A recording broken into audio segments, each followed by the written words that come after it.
Hello dear student, આજે આપણે છે ફર્ધર યુનિટ ઓપરેશનનો ટોપિક આગળ ક્રિસ્ટલાઇઝેશન. બરાબર, એબ્સોર્પ્શન છે એ આગળ પૂરું કર્યું. આજે આપણે છે હવે ક્રિસ્ટલાઇઝેશન. ક્રિસ્ટલાઇઝેશન એટલે જેને આપણે કહીએ સ્ફટિકીકરણ. ક્રિસ્ટલાઇઝેશન છે એ લેબોરેટરીની અંદર તમે ઓન પ્રેક્ટિકલ કરો છો. ક્રિસ્ટલાઇઝેશન કરો છો, રીક્રિસ્ટલાઇઝેશન કરો છો, અને આ ક્રિસ્ટલાઇઝેશન છે એ તમે આગળ ભણી પણ ગયા છો.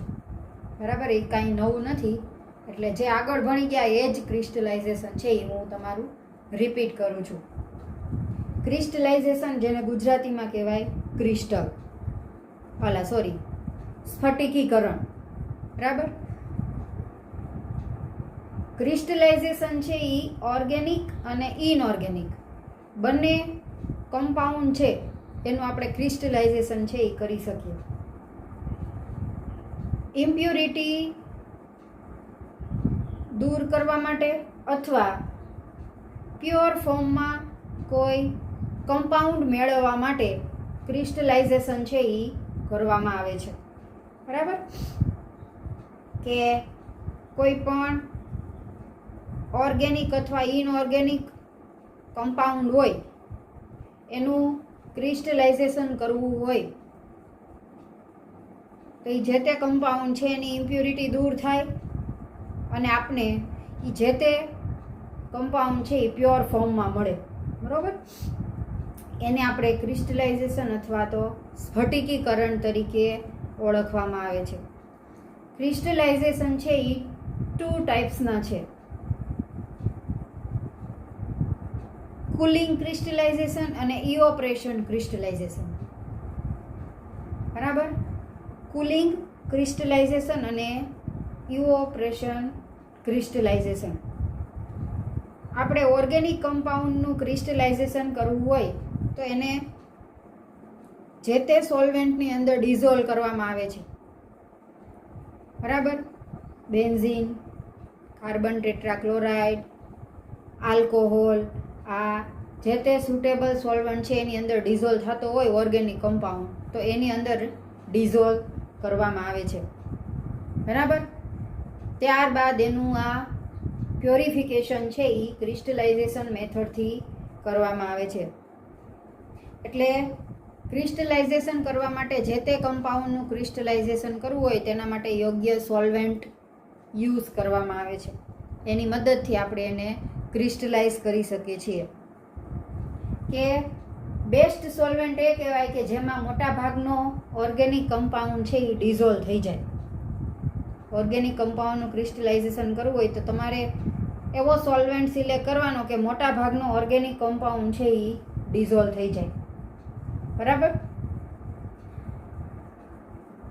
જો ડિઝોલ્વ ન થાય તો એને હાઈ ટેમ્પરેચર આપી અને ડિઝોલ્વ કરવામાં આવે છે.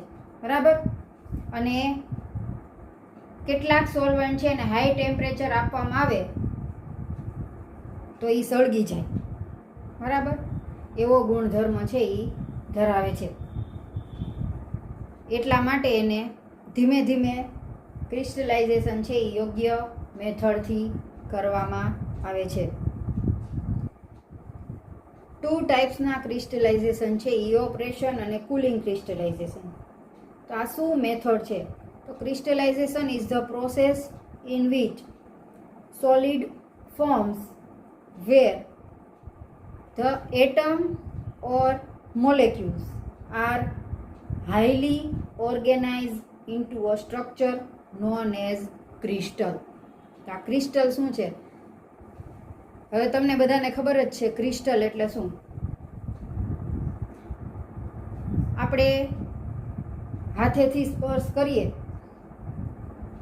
તો આપને રફ લાગે. તમે ઇનઓર્ગેનિકના પ્રેક્ટિકલ છે એની અંદર કરી ગયા છો ક્રિસ્ટલાઇન અને નોન ક્રિસ્ટલાઇન, કે હાથેથી સ્પર્શ કરતા રફ લાગે એને આપણે ક્રિસ્ટલ કહીએ. સુગર છે તો એનો ક્રિસ્ટલ હોય, સોલ્ટ છે તો એનું ક્રિસ્ટલ હોય. બરાબર, ક્રિસ્ટલાઇન પદ્ધતિની અંદર જે તે ક્રિસ્ટલ છે એ જે તે સુટેબલ સોલ્વેન્ટની અંદર ડિઝોલ્વ કરવામાં આવે છે. એટલે આને કહેવાય ક્રિસ્ટલ. અને દરેક ક્રિસ્ટલ છે એ આપણને ખબર એના સોલિડ ફોર્મમાં હોય. ક્રિસ્ટલ છે એના સોલિડ ફોર્મમાં હોય. ચોક્કસ એનો શેપ છે, જીઓમેટ્રિકલ, બરાબર, રેક્ટાંગ્યુલર. આ અલગ અલગ પ્રકારના ક્રિસ્ટલને તમે નજીકથી જો ઓબ્ઝર્વેશન કરવામાં આવે તો એક સુગરનો ક્રિસ્ટલ લઈ અને એને ખૂબ જ બારીકાઈથી ઓબ્ઝર્વેશન કરવામાં આવે તો એનો એક પ્રકારનો શેપ જોવા મળે. એટલે આને ક્રિસ્ટલ છે એના અલગ અલગ પ્રકારના શેપ હોય છે, બરાબર. આવું સોલિડમાં થાય, લિક્વિડ અને ગેસિયસમાં થતું નથી. કેમ કે એને તમને ખબર છે બંને છે જેને જે વેસલની અંદર તમે ભરો એવો શેપ છે એ આપે છે, પણ સોલિડની અંદર થતું નથી. સોલિડના જે તે ક્રિસ્ટલ છે એને પોતાનો પર્ટિક્યુલર છે એ શેપ હોય છે. આને કહેવાય એક ક્રિસ્ટલ. હાથેથી તમે એને સ્પર્શ કરો તો રફ લાગે એટલે આપણે એને કહીએ ક્રિસ્ટલ. આગળ છે some of the ways in which crystals form are precipitating from a solution, freezing or rarely deposition directly from a gas. એટલે આપણે કહી શકીએ કે છેલ્લે આપણે ક્રિસ્ટલાઇઝેશન કરીએ ત્યારે ઇમ્પ્યુરિટી હોય અથવા તો જે ઇનસોલ્યુબલ હોય એ પ્રેસિપિટેશનના સ્વરૂપમાં અથવા તો પીપીટીના સ્વરૂપમાં આપને છે એ મળે છે. હમણાં તમને એક એક્ઝામ્પલ આપું, બરાબર. Resulting crystal depend largely or factors such as temperature, air pressure and in the case of liquid crystal, time of fluid evaporation.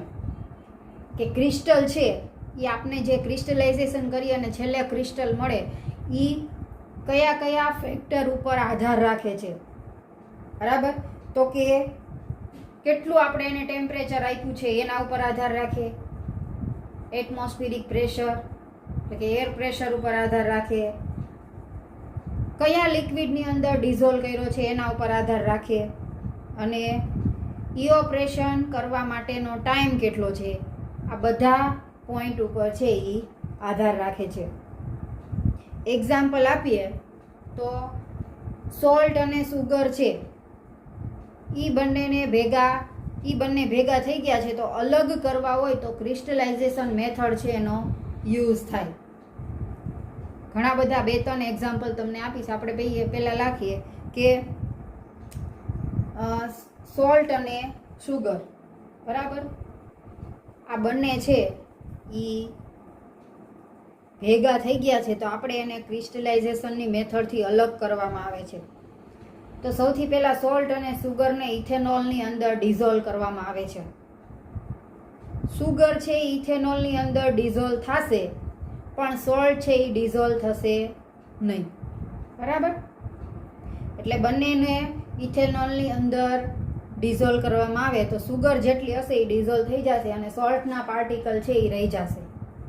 ત્યારબાદ એને ફિલ્ટર કરી લેવાનું. ફિલ્ટર પેપરની ઉપર હશે સોલ્ટ, બરાબર, નીચે સોલ્યુશનની અંદર હશે સુગર પ્લસ ઇથેનોલ. ઇવોપરેશન કરશું એટલે આપણે સુગરના લો ટેમ્પરેચરે ધીમે ધીમે ઇવોપરેશન કરવામાં આવે એટલે હીટિંગ કરવામાં આવે તો ઇથેનોલ છે એનું ઇવોપરેશન થશે અને સુગરના પાર્ટિકલ્સ છે એ રહી જશે. આ મેથડ છે અને આપણે ક્રિસ્ટલાઇઝેશન કરીએ કે ઓળખી શકીએ છીએ, જેને આપણે સુગર છે એને પ્યોર ફોર્મમાં આપણે એને સોલ્ટથી અલગ કરી, બરાબર.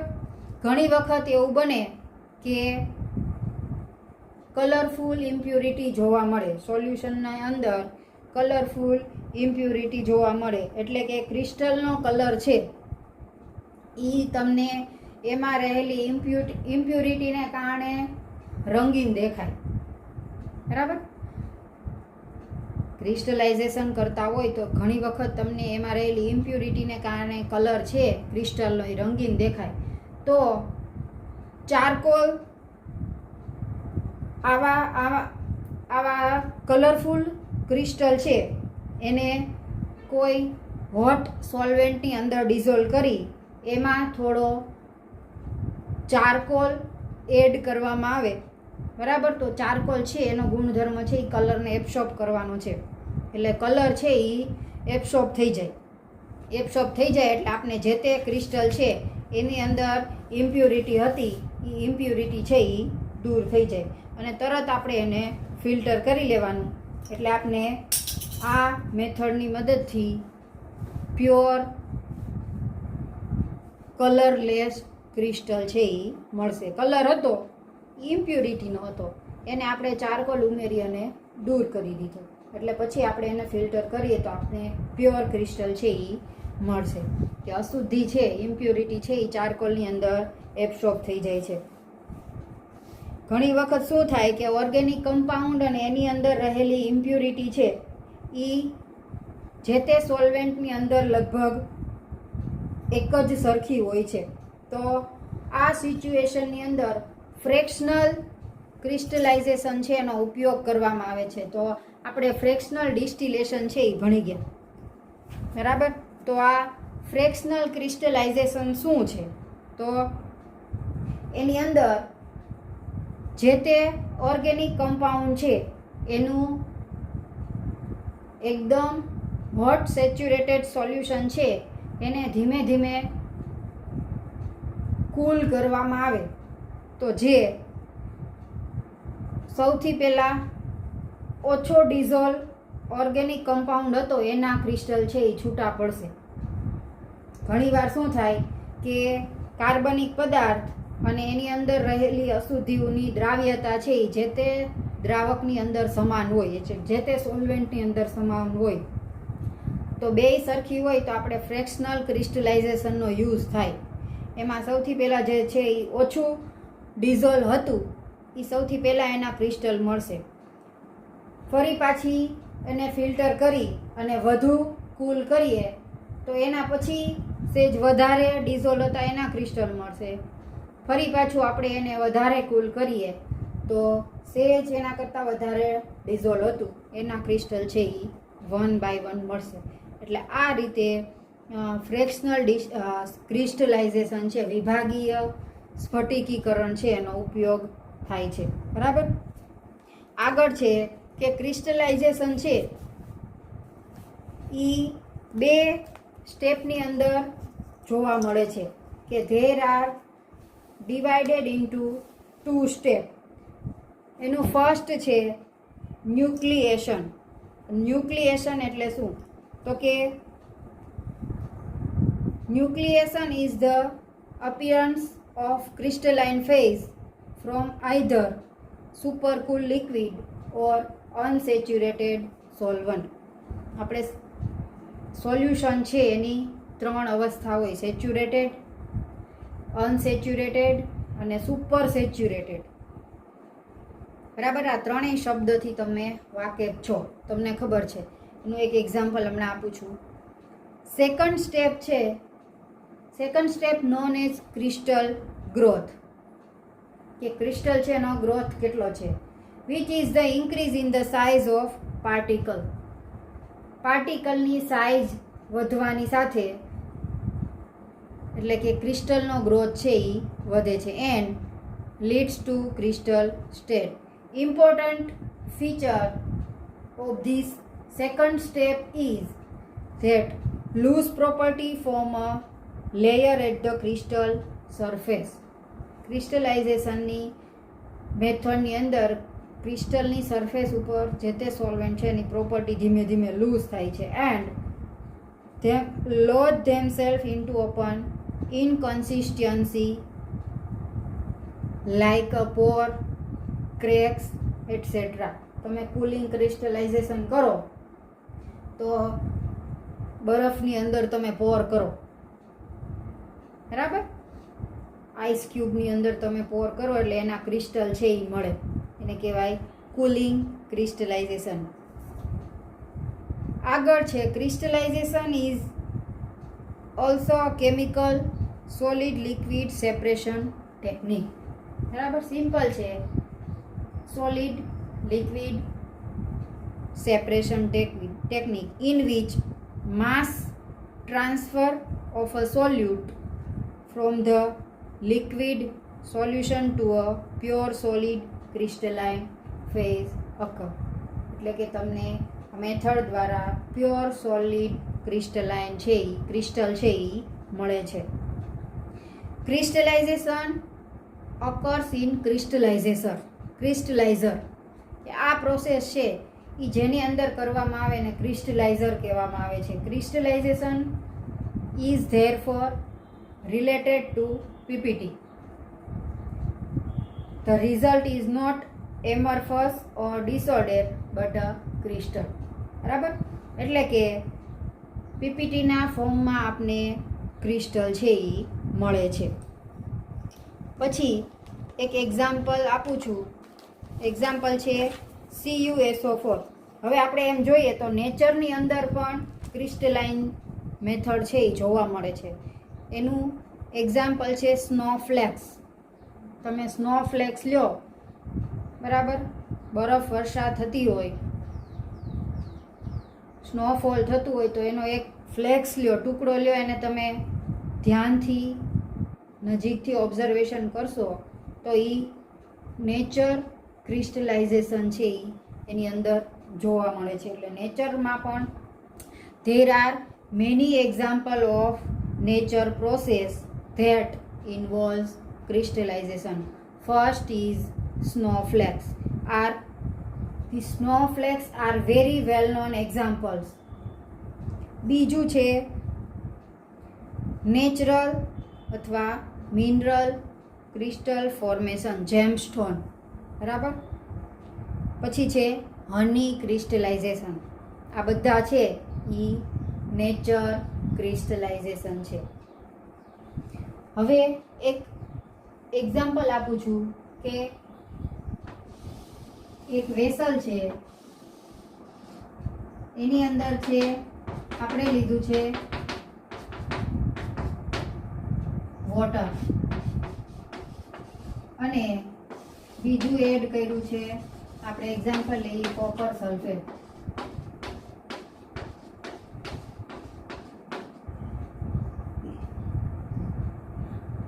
કોપર સલ્ફેટનો રંગ છે એ બ્લુઇશ છે, આપને ખબર છે.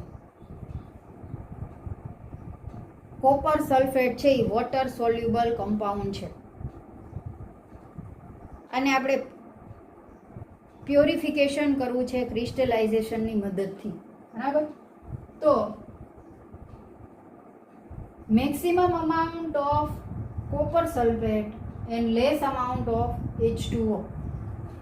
H2O આપણે કોન્સન્ટ્રેટ કોઈ પણ સોલ્યુશન બનાવવું હોય તો સોલ્વેન્ટ છે H2O એ ઓછો લેવાનો અને જે સોલ્યુટ છે એ વધારે લેવાનો. એટલે આપણે એ સોલ્યુશનને કીધું કોપર સલ્ફેટ. એની અંદર H2O ની અંદર કોપર સલ્ફેટ છે એ ડિઝોલ્વ થઈ જાય. આપણે ખૂબ જ ઓછું સોલ્વેન્ટ લીધું છે, સોલ્યુટ છે એ વધારે છે. બરાબર, હવે શું થશે કે કોપર સલ્ફેટ છે એ ડિઝોલ્વ થઈ જશે. બરાબર, ડિઝોલ્વ નથી થતો. ધારો કે ડિઝોલ્વ થતો નથી અથવા એની કોપર સલ્ફેટની અંદર હું એમ કહું કે ઇમ્પ્યુરિટી છે, તો જે ઇમ્પ્યુરિટી હશે એ નીચે બેસી જશે. ફિલ્ટર કરી લઈએ એટલે નીચે આવ્યું સોલ્યુશન કોપર સલ્ફેટનું અને ઉપર આવી ઇમ્પ્યુરિટી, દૂર થઈ ગઈ. સિમ્પલ. અને કોપર સલ્ફેટને તમે ઇવોપરેશન કરો, એને હીટ કરો એટલે કે ગરમ કરો તો H2O છે એનું ઇવોપરેશન થઈ જશે અને કોપર સલ્ફેટ છે એ રહેશે. એનું કોન્સન્ટ્રેશન છે એ વધશે અને ધીમે ધીમે એને કૂલ કરવામાં આવે એટલે ઠંડુ પડશે એટલે CuSO4 ક્રિસ્ટલ છે એ આપને મળશે. આ ક્રિસ્ટલાઇઝેશનની સિમ્પલ મેથડ છે. બરાબર, હવે હું થોડોક ફરી પાછા આપણે અહીંયા આવી જાય, હું થોડોક વધારે કોપર સલ્ફેટ એડ કરું. બરાબર, તો H2O ની અંદર ડિઝોલ્વ થઈ ગયો. પાછો થોડુંક નાખું એટલે H2O માં ડિઝોલ્વ થઈ ગયો. ફરી પાછો એડ કરું તો અમુક સમય એવો આવશે, એની લિમિટ આવી જશે કે કોપર સલ્ફેટ છે એ ડિઝોલ્વ થશે નહીં. શું કામે? કે વોટર મોલેક્યુલમાં હાઇડ્રોજન અને ઓક્સિજન વચ્ચેનો જે બોન્ડ છે, કે વોટર મોલેક્યુલ્સ છે, આપણે જ્યારે કોપર સલ્ફેટ પહેલાં ડિઝોલ્વ થઈ ગયો તો થોડોક એડ કર્યો ત્યારે, એક્ઝામ્પલ લઈ લઈ 5 ગ્રામ કોપર સલ્ફેટ એડ કર્યો હતો, એ ડિઝોલ્વ થઈ ગયો હતો, બરાબર. તો વોટર મોલેક્યુલ્સના બે પાર્ટિકલની વચ્ચે કોપર સલ્ફેટ છે એ આવી ગયો, ફરતી બાજુથી વોટર મોલેક્યુલ્સ છે એ ઘેરાઈ ગયા, બરાબર. એની વચ્ચેની જગ્યામાં શું આવે છે? સોલ્વેન્ટની સોલ્યુટ કોપર સલ્ફેટ, એટલે જે જગ્યા મળી એની અંદર ડિઝોલ્વ થઈ ગયો. ફરી પાછો તમે એડ કર્યો તો ફરી પાછો ડિઝોલ્વ થઈ ગયો.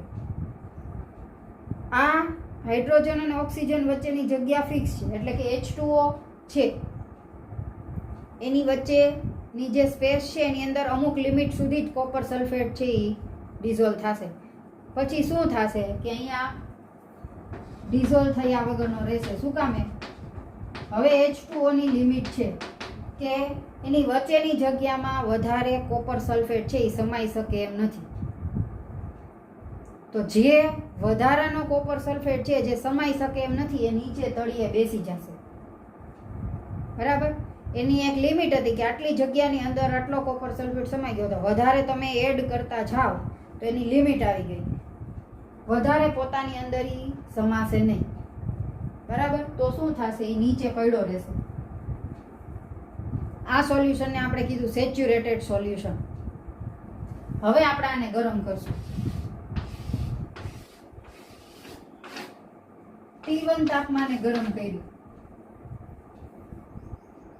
T1 તાપમાને ગરમ કરશું તો જે ક્રિસ્ટલ હતા નીચે, કે જે ડિઝોલ્વ થયા વગર ના હતા, સમાતા નહોતા, એ શું થશે? ધીમે ધીમે બેયની જગ્યા છે એ વધતી જશે, વધતી જશે. એટલે જે તે ક્રિસ્ટલ છે એ ડિઝોલ્વ નહોતા થયા એની અંદર સમાય અને ડિઝોલ્વ થશે T1 ટેમ્પરેચર, બરાબર. વળી પાછું શું થશે? ઈ જે ક્રિસ્ટલ હતા એ ડિઝોલ્વ થઈ ગયા, તો બોન્ડ છે એ થોડોક જગ્યા છે એ ટૂંકમાં થોડીક વધી ગઈ એટલે એ ડિઝોલ્વ થયા. ફરી પાછું એટલા જ તાપમાન છે હું ઘટાડી નાખું. T1 તાપમાને થોડા ક્રિસ્ટલ છે એ ડિઝોલ્વ થયા, થોડુંક વધારે તાપમાન આપ્યું T2, તો બાકી વધેલા હતા એ ડિઝોલ્વ થઈ ગયા. એના કરતાં થોડુંક વધારે આપ્યું T3, એટલે સંપૂર્ણ ડિઝોલ્વ થઈ ગયા. આ સિચ્યુએશન છે જેને સુપર સેચ્યુરેટેડ સોલ્યુશન તરીકે ઓળખવામાં આવે. હવે આપણે ઊંધી પ્રોસેસ કરીએ અને કૂલ કરીએ તો ઠંડુ પાડ્યું એટલે જે T1 તાપમાને કોપર સલ્ફેટના પાર્ટિકલ્સ ડિઝોલ્વ થયા હતા એ ફરી પાછા આપણને જોવા મળશે. કયા ફોર્મમાં? ક્રિસ્ટલના ફોર્મમાં. વળી એક સ્ટેપ આગળ વધારે કૂલ કરીએ તો જે T2 તાપમાને ડિઝોલ્વ થયા હતા એ ક્રિસ્ટલના ફોર્મમાં જોવા મળશે. ફરી પાછું એક સ્ટેપ આગળ જાય તો T3 તાપમાને આપણે એને કૂલ કરીએ તો જે T3 તાપમાને ડિઝોલ્વ થયા હતા એ આપણે ક્રિસ્ટલના ફોર્મમાં છે એ જોવા મળશે, બરાબર. એટલે એની પ્રોપર્ટી છે એ ગુમાવી દીધી. એટલે આપણે ફરી પાછા જે તાપમાને આ ડિઝોલ્વ થયા હતા એ જ તાપમાને આપણે ફરી પાછા ક્રિસ્ટલના ફોર્મમાં છે એ મળે છે. આ મેથડ છે એને આપણે ક્રિસ્ટલાઇઝેશન તરીકે ઓળખવામાં આવે છે. એક થોડાક ટાઈમ સુધી એને તમે કૂલ કરો તો તમને ફરી પાછા ક્રિસ્ટલ છે એ મળે. અને આ જ પ્રોસેસ છે 1 થી 2 વખત તમે રિપીટ કરો તો એને રીક્રિસ્ટલાઇઝેશન તરીકે ઓળખવામાં આવે છે. Crystal formation divided into 2 parts, કે ક્રિસ્ટલ છે એનું કઈ રીતે ફોર્મેશન થાય છે. તો crystal formation divided into 2 parts. First part અથવા તો first type of crystal are composed of a cation or anion, also known as salt. Example તરીકે આપણે લીધું કોપર સલ્ફેટ. એટલે ફર્સ્ટ ટાઈપની અંદર આવે છે કેટાયન અને એનાયન, Cu+2 અને SO4-2. આ એની ક્રિસ્ટલની ફર્સ્ટ ટાઈપ થઈ કે first type of crystal compose of cation or anion also known as salt. Example તરીકે છે copper sulphate. Second type of crystal are compose of unchange species. Example તરીકે methanol. બરાબર, organic અને inorganic. આ simple એના બે એક્ઝામ્પલ છે. એક ઓર્ગેનિક તરીકે લીધું આપણે મિથેનોલ ને આગળ તમને કીધું એમ, અને ઇનઓર્ગેનિક તરીકે આવ્યું કોપર સલ્ફેટ. બરાબર, એટલે ક્રિસ્ટલાઇનની અંદર તમે કોઈ પણ સોલ્યુશન લ્યો તો મેક્સિમમ અમાઉન્ટ ઓફ આપણે સોલ્યુટ અને લેસ અમાઉન્ટ ઓફ સોલ્વેન્ટ લેવાનું. એ જે સોલ્યુશન બન્યું એને સેચ્યુરેટેડ કહેવાય. જે તમે જે તે સોલ્યુટ છે એ અંદર એડ જ કરતા જાઓ તો અમુક એનો લિમિટેશન આવશે કે એડ થવાનું બંધ થઈ જશે, ડિઝોલ્વ થવાનું બંધ થઈ જશે. એ જે ડિઝોલ્વ થવાનું બંધ થઈ જાય એ લિમિટેશન છે એને આપણે સેચ્યુરેશન પોઈન્ટ કહીએ.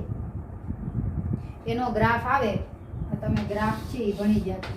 બરાબર, કે અહીંથી તમે કોઈ પણ લિક્વિડ એડ કરો છો તો ધીમે ધીમે છે એ ડિઝોલ્વ થાય. બરાબર, ડિઝોલ્વ થાય અહીંયા સુધી ડિઝોલ્વ થયો, અહીંયા આવશે ડિઝોલ્વ થવાનું બંધ થશે. એટલે આ જે પોઈન્ટ છે એને આપણે સેચ્યુરેશન તરીકે ઓળખવામાં આવે છે. એને આપણે હીટ કરશું તો ડિઝોલ્વ થશે, ફરી પાછું કૂલ કરશું તો જે ડિઝોલ્વ થયેલા હશે એ ફરી પાછા આપણે ક્રિસ્ટલના ફોર્મમાં મળશે. આ પોઈન્ટને આપણે સેચ્યુરેશન પોઈન્ટ તરીકે ઓળખવામાં આવે છે. બરાબર, crystal formation can be achieved by various method. અલગ અલગ પ્રકારની મેથડનો યુઝ કરી અને ક્રિસ્ટલ ફોર્મેશન થાય છે. કુલિંગ, ઇવોપરેશન,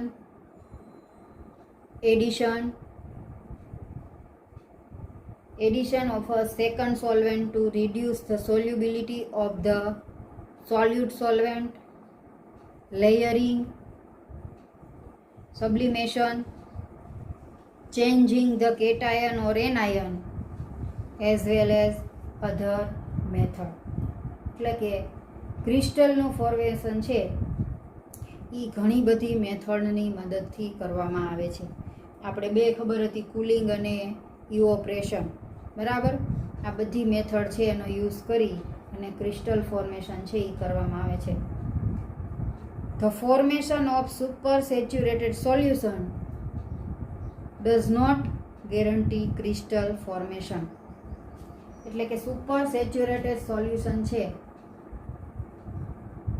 એમ કે છે કે એવું જરૂરી નથી કે એને અંદર ક્રિસ્ટલ છે એનું ફોર્મેશન થાય. પણ મેં તમને કીધું એમ આપણે એને કૂલ કરીએ એટલે જેટલું આપણે ટેમ્પરેચર આપ્યું હતું એટલા જ આપણે કુલિંગ કરીએ તો ક્રિસ્ટલ ફોર્મેશન છે એ તમને જોવા મળે છે. બરાબર, and often a second crystal or scratching the glass is required to form a nucleation. બરાબર, ન્યુક્લિએશન સાઇટ. આપણે ટિપિકલ લેબોરેટરી ટેકનિક છે એનો ક્રિસ્ટલાઇઝેશન માટે ઉપયોગ કરીએ છીએ. Typical laboratory technique for crystal formation is to dissolve the solid in solution. કોઈ પણ સોલિડ હોય એ જે તે સોલ્વેન્ટની અંદર ડિઝોલ્વ થતો હોય એની અંદર ડિઝોલ્વ કરવામાં આવે છે. In which it is partially soluble, કે સોલ્યુશન સેચ્યુરેટેડ થઈ જાય ત્યારે થોડો ઘણો સોલિડ છે એ સોલ્યુબલ થયા વગરનો રહે છે, એના પાર્ટિકલ્સ છે એ જોવા મળે છે. Usually at high temperature to obtain supersaturation. T3 temperature આપ્યું એટલે જે વધારાના આપણે કોપર સલ્ફેટ એડ કર્યો તો એ ડિઝોલ્વ થઈ ગયો. એ જે સિચ્યુએશન છે એને આપણે સુપર સેચ્યુરેશન મેથડ અથવા પદ્ધતિ તરીકે ઓળખવામાં આવે છે. The wet mixture is then filter to remove any insoluble impurity. ત્યારબાદ આપણે એને ફિલ્ટર કરવાનું. ફિલ્ટર કરી લઈએ એટલે જે ઇનસોલ્યુબલ ઇમ્પ્યુરિટી હશે એ ઉપર ફિલ્ટર પેપરની અંદર રહી જશે અને નીચે જે હશે એ 100% પ્યોર સોલ્યુબલ સોલિડ હશે. બરાબર. ફિલ્ટ્રેટ is allowed to slowly cool. Crystal that form are then filtered and washed with solvent. બરાબર. ફિલ્ટર કરી લઈએ. ફિલ્ટર છે અને કૂલ કરવામાં આવે. કૂલ થઈ જાય એટલે તમને જે તે સોલિડ છે એ તમને ક્રિસ્ટલના ફોર્મમાં છે એ જોવા મળે. ત્યારબાદ એને જે તે સોલ્વેન્ટ છે કે જેની અંદર આપણે ડિઝોલ્વ કર્યું હતું એનાથી વોશ કરવામાં આવે. In which they are not soluble but is miscible with the mother liquor. બરાબર. The process is then repeated to increase purity in technique known as recrystallization. આના પ્રોસેસ છે એ તમે ફરીવાર રિપીટ કરો એટલે એને રીક્રિસ્ટલાઇઝેશન તરીકે ઓળખવામાં આવે છે. આપણે સુગર અને વોટર લઈ કોપર સલ્ફેટ લીધું. સુગર અને વોટર લઈ તો વોટરનું કન્ટેન્ટ છે એ ઓછું લેવાનું અને સુગર છે એ વધારે લેવાનું. બરાબર. તો શું થશે કે અમુક ટાઈમ પછી સુગર છે એ ડિઝોલ્વ થવાનું બંધ થઈ જશે. એટલે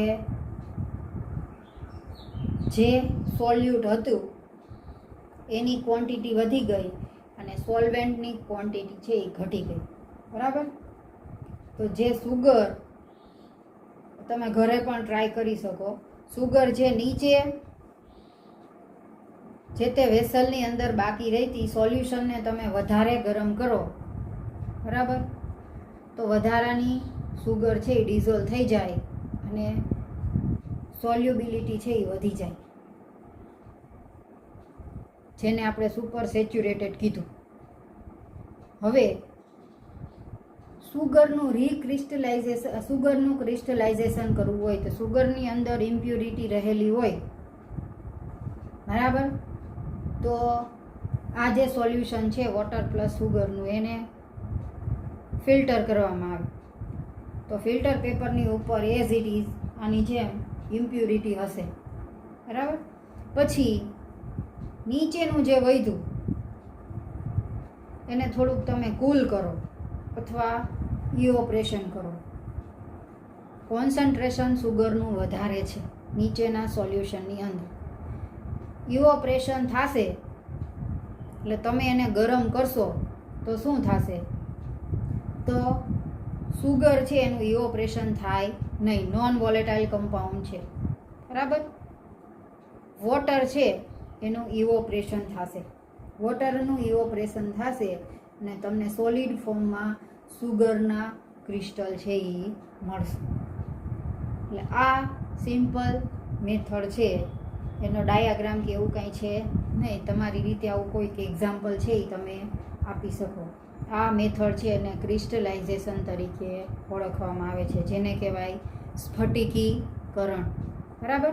ઓર્ગેનિક અને ઇનઓર્ગેનિક બંને કમ્પાઉન્ડ છે એનું ક્રિસ્ટલાઇઝેશન છે એ આપણે કરી શકીએ.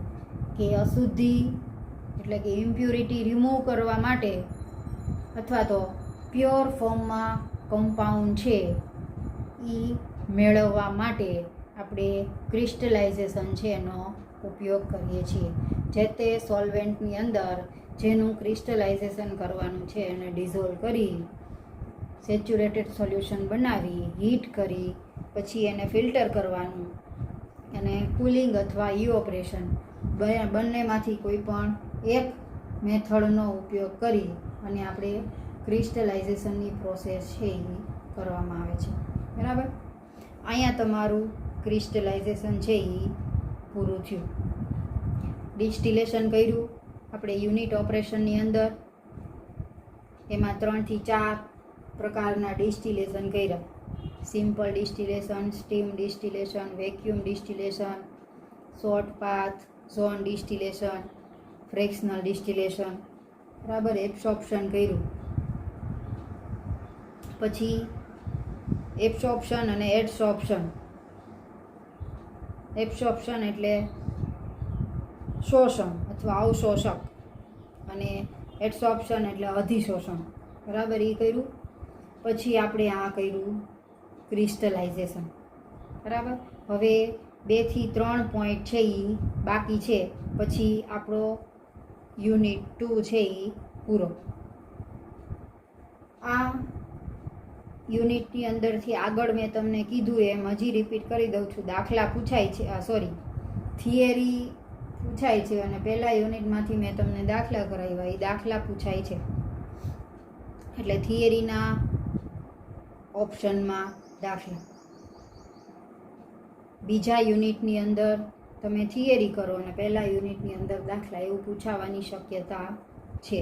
પણ તે છતાં તમારે બંને પ્રિપરેશન છે એ કરવાની રહેશે.